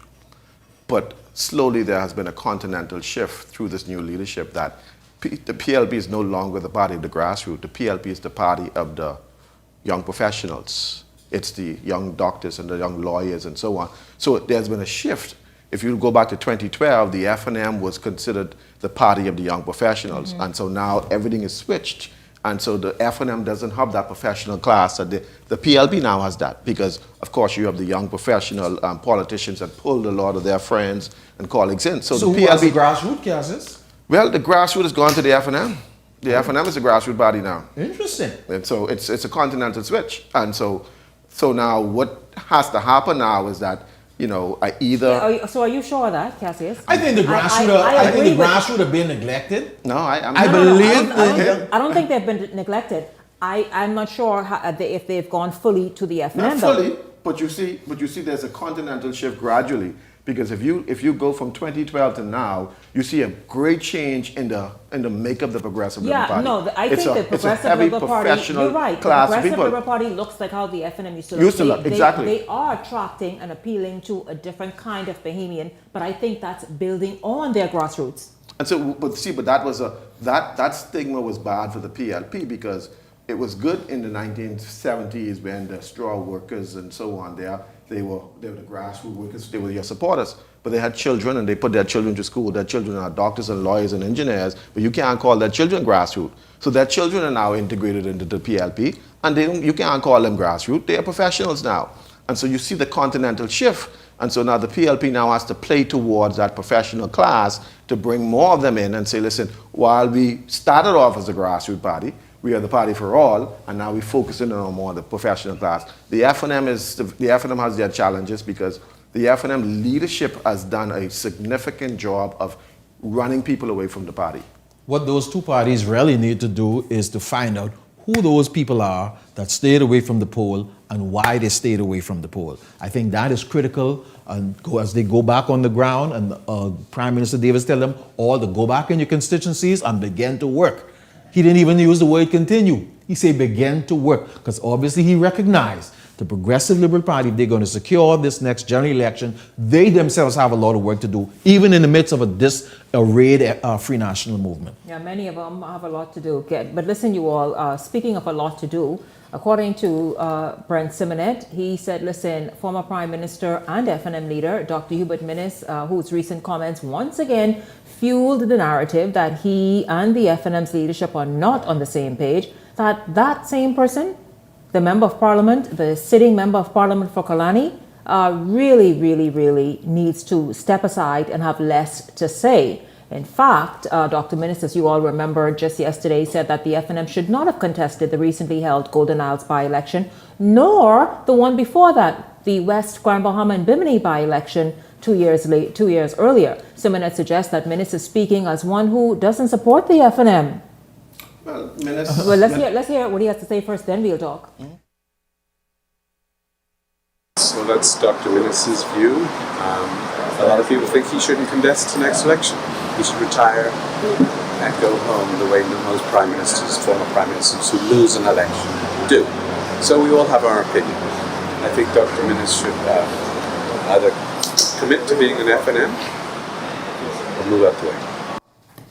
Well, there you have it. Mr. Simonette said, listen, man, Dr. Minnis, go retire and go sailing, something. You know, the problem with political parties is that they demand loyalty, they demand you to sing their songs and sing their praises, but then they treat you like crap. I mean, you can't treat Dr. Minnis like crap and expect for him to commit to you. Yeah. You understand? And so you want demand loyalty, but you treat your people like, I can't say that word on TV, right? You understand what I'm saying, right? And so the problem is you got to treat people with dignity and respect if you want respect. And so Dr. Minnis have a right to say what he wants to say. I mean, he is a little misguided in saying that, you know, they shouldn't contest the election. A political party, you got to contest, whether you like it or not. But Dr. Minnis, if he wants to run, let him run. Brent Simonette, if you retire, you stay in retirement and stop making noise. If Dr. Minnis, let Dr. Minnis, he's still active politician. He's a citizen. He feels like he still have a contribution. Let him make that contribution. It's the people who will determine whether he retires or not you. And so just because you then retire, you sit down and you be quiet. Let Minnis talk. I mean, me and Minnis don't go too far, but you know. It's interesting that Dr. Minnis said he should not have contested, and Brent Simonette came out and have this to say. Former Prime Minister Hubert Ingraham said they should not contest it, and we didn't hear anything. That's very interesting. Yeah, how you choosing who you push back on? Now that's, you know something, Ellington? I frown at that. Good, yeah, come on now, Brent Simonette. If you feel and you entitled to your opinion, but if you can try check Minnis, why do you check Hubert Ingraham? Because you know Ingraham will check him back. They said the same thing. Oh, that's what it is. He know who to rub up. He know who to rub up. I kind of have a problem with that. Minnis has a right as a former prime minister like to speak like as anybody else, as any other former prime minister that is speaking. He has a right to speak. Minnis never ever resigned from the Free National Movement. Minnis was beaten at the last Free National Movement convention. He expressed his desire to run. He was handled in a way that he is not pleased with, and obviously it's causing major friction in the Free National Movement. I've said, and I will always say, that I don't think that friction could have been avoided. And I see now, even with the new progression of things that is happening, where we may even have a second constituency in the Kalani area, that friction can be mended. Sometime for the bigger picture, we've got to put our pride aside and make things happen. Political parties in the Bahamas demand that you kiss their behind, and if you don't kiss their behind, they figure you should be quiet. And so that's what they call, it's dissentophobia. In other words, if you go against them, they will push you in the box. You ain't loyal to the party. If you challenge the leadership, you're not a member, you're not loyal. That shouldn't be. I mean, we're a bunch of children, and so the leaders them are wacky and retarded. And they expect everybody else to act the same way. And if you challenge them and their wackiness, then you aren't leader. Let's say Michael Pinto had lost 2 elections, right? Under convention, he should have stepped down the next day. But if you tell him that, you're not loyal to the party, you are not an FNM. I mean, come on, this is a bunch of ridiculous set of people. The man lost 2 elections. Going into the general election, he will lose the general election. So find another leader, simple. Rick Fox says he will run in the 2026 general election. He's not saying much more than that. The leader right there. But the what? Rick Fox is the leader. But Bahamians are feeling certain ways about his many announcements and pronouncements through his Facebook posts. Gentlemen, now while Fox is not saying a lot, Bahamians are beginning to ask, though, just what is Rick, what is he talking about? What's really happening here? Who is encouraging or inspiring his election wishes? Well, I don't know. I think Rick got to learn one thing about the Bahamas. The Bahamas is a clannish country. We are very clannish. While we may not like each other, don't come in here as an outsider and try to rub shoulders with us. Rick is an outsider. But he's outside. They say he's from Canada. I see all the posts he's from Canada. See, the problem with Rick is that because he has not really buried his navel string in the Bahamas, I mean, in terms of done things in the Bahamas and made the Bahamians feel you, we still feel like he's an outsider. And just as if you go into Auckland or Eleuthera, outsiders are not accepted. In the Bahamas itself, outsiders are not accepted. While we have our problems, F&M and PLP, if you come from the outside, we will reject you. The problem is now, he could run if he meet the qualifications. The challenge is he still have to get past the voters. And so the voters will determine whether or not he's accepted. For me, I always believe that any citizen should run. Everybody should have an opportunity to try to run because it's a nice feeling. I love it. But the problem is that you still have to get past them voters will decide whether you are accepted or rejected. And so, Rick, I know you're talking to some people, but we'll see. Who is he talking to? No, seriously, because I want to know which political organization is seriously talking to Rick. Well, of course, they say he talking to, according to Kevin Harris, he is talking against the government. Then he should resign. But wait, he has an ambassadorship from the government. But then he should resign. So if he's talking against the government, then therefore he's talking to the opposition. And so if you're talking to the opposition, then you should not be an ambassador under the government. So, I mean, it's all speculative now. We'll see what happens in the coming days. But he wants to run. And if he's a Bahamian citizen, he have a passport, he have a right to run. He has every right to run. And but so, what I know is this. You don't just show up and figure you can step to the head of the line. We Don't do that. Go and pay your dues. Yes, Ellington. For somebody who rose to the high rank of the National Basketball Association, there are certain laws that governs that association. When you're in there, there's certain things you can say and cannot say. I would expect that somebody of the ilk of Mr. Rick Fox will understand and know that. Here it is, you are giving a position, being a Bahamian, we really highly and respect you, and Bahamians support you over there, what you're doing. And so you were giving up a position by the government as its ambassador. You accepted that position. You speak for the government. You put forth, speak on about the government's policy and what they're doing. You cannot now speak against the government or seek to run against the government and still expect to hold that post. Your first thing as an honorable man, you should have resigned the post. Okay? And you can't just walk and waltz in here. Bahamian are not starstruck. We welcome you home. We love to do great things. And look at the Jeff Rogers and those who have done things. We don't have quite anything that you really have contributed to the Bahamian economy that's well known. So it doesn't happen that way. I think you start off wrong, and I commend Kevin Harris for the piece that he wrote about you. I think you need to take a second look at this, step back, and reapproach. We welcome you home. Come and make a contribution as a Bahamian, and let's move forward. Office of the Prime Minister, what y'all saying about that ambassadorship? Let's hear it. I'm surprised that Fred Mitchell or the Office of the Prime Minister have not cancel that at this Let's point. hear it, because now ain't the time to be playing dollhouse games with the Bahamians. That's all I'm saying. This is a country that we're running. Yeah. And yes, you come from the big United States, but please don't look at us as that. You see, he dipped his feet in the water of power. And so therefore it's so sweet that now that he's been ambassador, he wants to get more, he wants more. And so don't let one thing mislead you with the next. You want the headlines to Blackboard after this.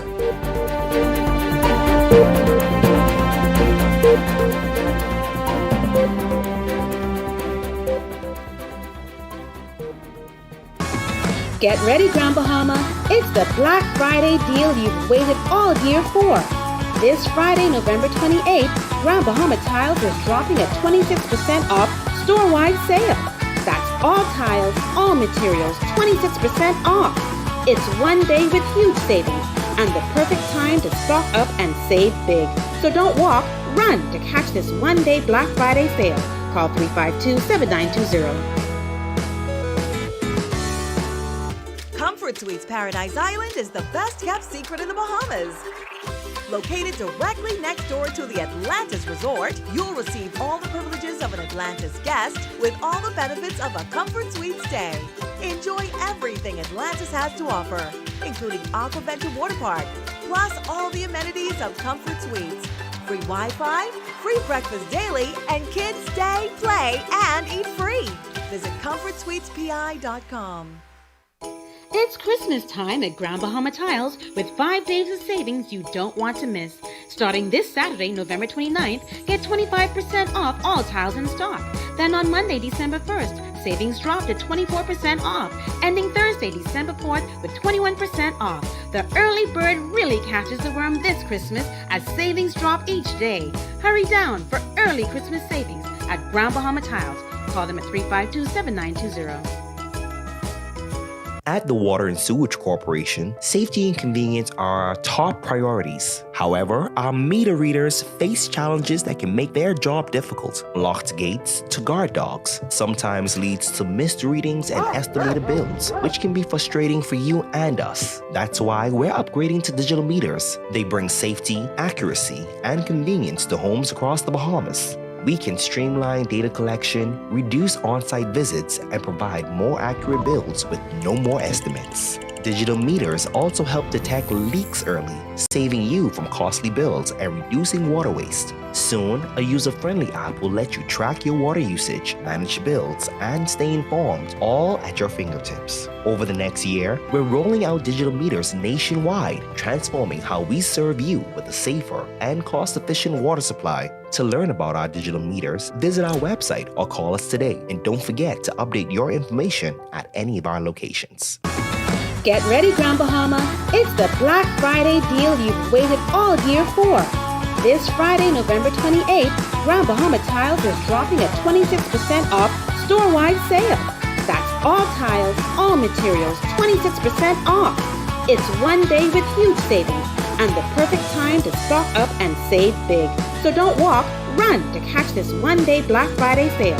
Call 352-7920.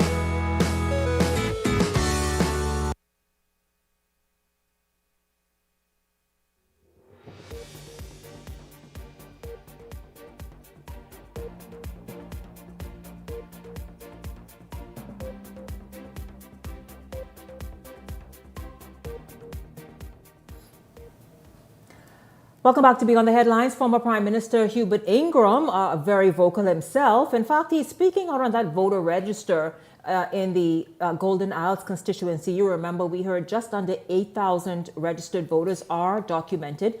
Former Prime Minister Ingram saying no such thing. However, though, we get an explanation and speaking to this issue from the Parliamentary Registrar Commission, Harrison Thompson. The interest seems to peak a little since the by-election was called. And so we're looking to see a peak. But we don't expect that much more persons to register. On our register now, we have 196,300 plus persons on the register. It's the highest the register has ever been. So we don't expect that much more persons to register. Well, there he is. He's actually talking about the National Register, but Prime Minister Ingram says, listen, hold up, man, hold up. That Golden Isles Register sounds a bit much. Gentlemen, your thoughts about that? And I don't know, what difference does it make? Because who wanted to vote on Monday actually turned up to vote. But your thoughts about the fact that Prime Minister Ingram saying, listen, wash that register and start from scratch. Well, the register may be dirty. I think, there are a lot of people who've been moving back and forth, moving out of the constituency and so on. So it may be overinflated. And so there may be a point there, but I think the bigger point is that I think Ingram needs to let Michael Pinto lead the F&M and really back away. I think it's time to be quiet Isn't now. he retired now? Isn't he retired? Retired what? Yes, Retired what? Retired what? You need to let Michael lead the F&M. But there may be a point in the overinflated registrant. But I think, after 50 years, we still can't clean up our register. We don't have a digital register. We don't have a system that we can monitor people when they move from different places to the next, and so on. So when people go to different government agencies, they would have to verify their address, which also affects the voter registration. And so everything should be interconnected. And so the country's been led by a group of people who don't understand technology for the last 50 years, and therefore we find ourselves 25 years behind. And so the voter registration doesn't have to be the way it is. We could have cleaned that up as somebody dies when they go to the death registry and so on. That's automatically deleted off the register. And so there's ways that we can do this. And so there's technologies that we can do this. I could write code to fix that tomorrow. But of course, these people just have the same old static register, and we expect that to be sufficient. Now, I do know that this government is spending significant money on digitizing the next election, and so I think they're gonna make it a little more digital dynamic so that we could move in the future. But I think we've been playing with the people for a long time, and we need better leadership when it comes to the election protocols, election registry. Just overall, the whole country is just, for me, stagnant. We're not dynamic. We're not moving in the direction we should be moving. After coming from Dubai, Shanique. I know, because you're only talking like that because you just came from Dubai. I went to a country now. You cannot deal with a $1 trillion perhaps economy and figure you can bring those thoughts back here. Shanique, we got 25 years in the future, and I was like, but it's just simple things. It's just simple things we can get right, but we have not done it to where we could interconnect all of our government agencies so that we don't have to be worrying about who on the register. And so as somebody born, once they're born, we know they're already registered. When in 18, they'll be able to vote. And so we have to be able to create systems that grows with people. And track those things. And so, but we need leadership that understands how to integrate technology into the whole system. And so, but the problem is we don't have that leadership. And that's the challenge we find. I'm sure, each administration has an idea of what it is they want to do.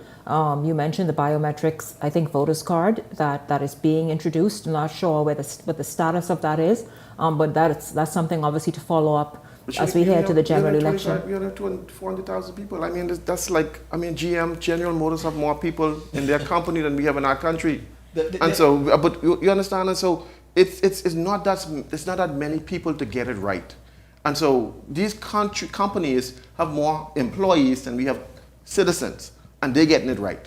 But we can't get it right with a small amount of people. I think the problem is, Shanique, that things like this goes on the back burner immediately after election, and then as we approach another election, then we got to take care of this. And so you see this problem showing up in a by-election. Of course, I think we need to maximize technology. I think we can do better on this with the voter registration.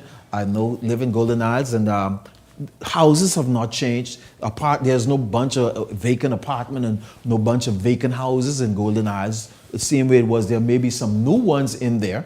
So even if people died, no people moved in, and children have come off age 18 over the last couple of years. So we've got to do a better job as related to digitizing and modernizing our voter registration system. The debacle we had last election where they had to remove one parliamentary commissioner and bring someone else in. That was a local government election. This one didn't know what he was doing, and that one didn't know what he's doing. A parliamentary commissioner office, a constitutional commission and position. That man gets paid every year to be there. You have a staff. Fix this every year. You should be working daily. So, elections only 5 years. In 4 years, you could clean this up. You only come alive on the 4th year. In those first 3 years, make sure the register is fixed. Make sure all of the problems are fixed. Invest in making sure that we can digitalize the register.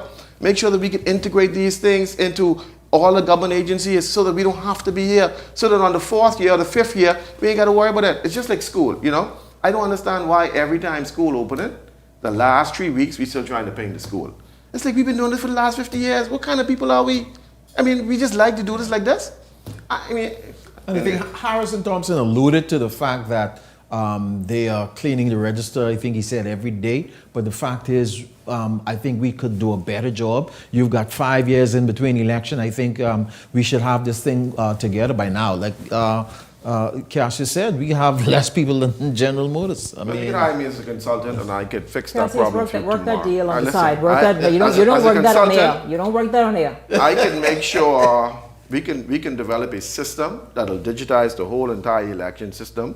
We can use biometrics. We can use iris scan, fingerprint scanning. You ain't got to dip your finger in the ink. You walk into the election poll, and whatever you thinking, that's what you could vote. I could fix that for you. Absolutely. You talk to them after the show. So you can. Meanwhile, let's shift gears, gentlemen, very, very quickly, because it's the Junkanoo season, really. And so after about certainly well over a year, it seems as though things have been ironed out. In fact, the National Junkanoo Committee, NJC, has released the official rules and regulations for the 2025 Boxing Day and the 2026 New Year's Day parades, just 1 month before groups are set to go to Bay Street. A major change this year: no group will face disqualification. Wow. Instead, violations will result in penalties rather than being thrown out of the competition entirely. NJC Chairman Andrew Pinder says the shift is designed to keep group morale high and ensure months of hard work are not wiped away as by a single misstep. Very good. To stand here today witnessing a long-term investment in Junkanoo from a company whose brand was shaped by creative Bahamians like Dr. Orff is truly meaningful. Commonwealth Brewery Limited has long demonstrated that they understand the value of investing in Bahamian culture. This agreement is another chapter in that story, one that strengthens our cultural institution and reinforces the importance of private sector partnershiping in building a stronger Bahamas. Partnership like this matters. They give us the stability to grow, innovate, and dream bigger. And while the NJC has a number of exciting new events and products on the horizon,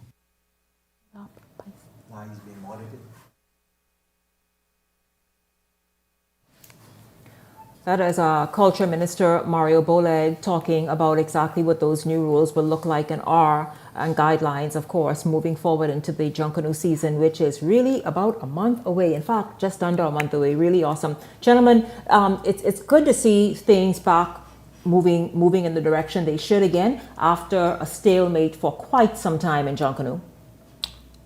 Ellington? Shanique, I'm happy to hear. I'm telling you, moving through the communities, I heard that the practices have even stepped up, and everybody's in their area practicing almost every night.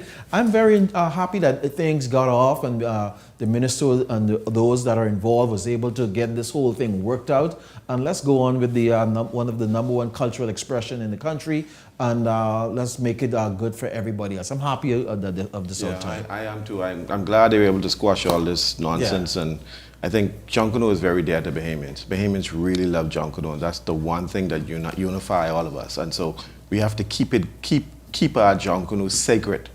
And so, we're looking forward to the parades. We're looking forward to making sure that we don't have any hiccups. And I'm really looking forward to not seeing any man tweaking on Bay Street.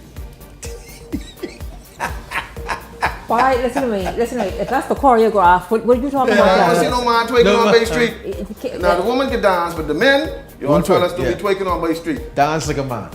I would cast this. No, Saxons and y'all don't do that. Hey, you already talking the wrong thing. No, I love y'all, but don't do that. Listen, I thank you both very much, Cassius Stewart, Ellington Ferguson. Thank you very much for being here this evening and for just obviously giving your perspectives, opinions, analysis on the stories of the day. Also, a big thank you to all of you tuning in. Thank you so much for watching. I really enjoyed having you along. From the entire Beyond the Headlines team, I'm Shanique Miller. Make it a great evening, everyone.